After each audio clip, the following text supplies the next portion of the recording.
Di Pasar Impres Kota Lubuk Linggau, permintaan terhadap minyak goreng curah saat ini masih cukup tinggi, apalagi ketika harga minyak goreng kemasan terus mengalami kenaikan.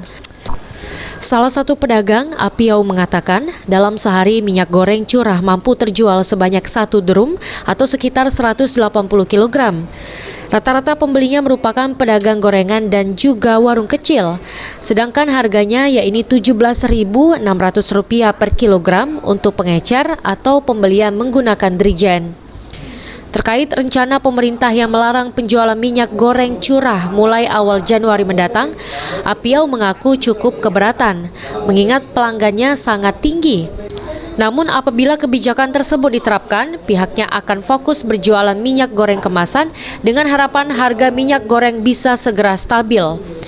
Masih lah, ini semenjak minyak Fortune naik, minyak curah nih ini tinggi. iya lebih laku. Sehari bisa jual berapa tuh, Cek? Ya paling 2 drum lah. 2 drum tuh berapa, Cek? 2 drum ya 180 ininya per 180 liter per kilo.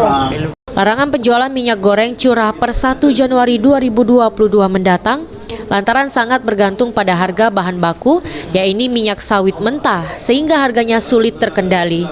Tri Hajariah, PAL TV.